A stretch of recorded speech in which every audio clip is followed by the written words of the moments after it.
Welcome back to the Sunday Sports Frenzy. We're supposed to have one more weekend of racing at Port Royal and Lincoln Speedway. With the weather, those two races are rescheduled in 2024. Kyle Keene was supposed to be one of those drivers concluding the season at the track this weekend. He races the entire year with a very special paint scheme that has a lot of meaning behind it. With all of the history the Keenes have in sprint car racing, starting in the 1970s, it starts with Kyle Keene's grandfather, then his dad.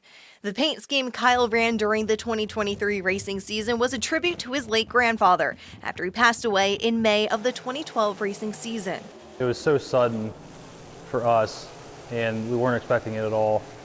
And we were really excited for that year because we had Brian Lepo behind the wheel, and Steve Succi was on the wrenches.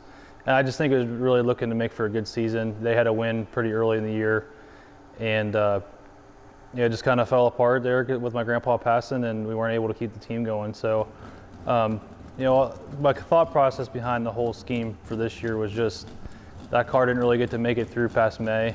So I'd like to at least get a full season under its belt and actually be able to give it what it's worth. And he does just so. Kyle races a full season. It's kind of unbelievable that I was able to hop in a sprint car, because I remember when Tyler Walker raced my grandpa's car back in 2010, 2011.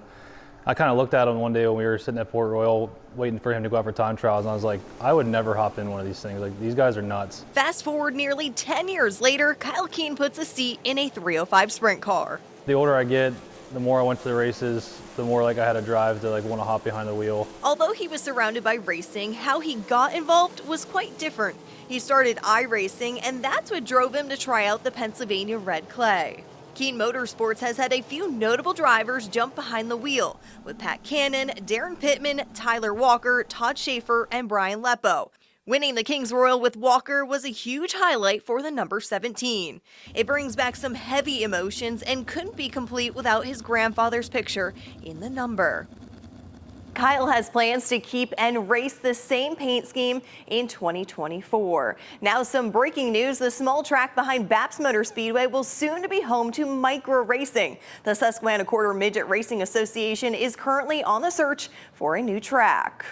Let's head to Lindis for some action on Friday night in the 600cc's. Clayton Shaw takes a tumble. Richie Hartman takes off from that field to land himself in victory lane. It's stop, drop, and roll for Rodney Westhafer in the ARDC Midgets after his car catches on fire, and thankfully his fire suit does its job.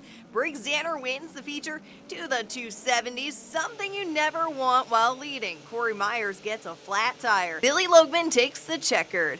The wall just comes up and grabs Tyler Fornina, and unfortunate luck when he gets drilled by another car. Kenny Harris wins the 600 mods feature. For the Frenzy, Lindsey Barna, Fox 43.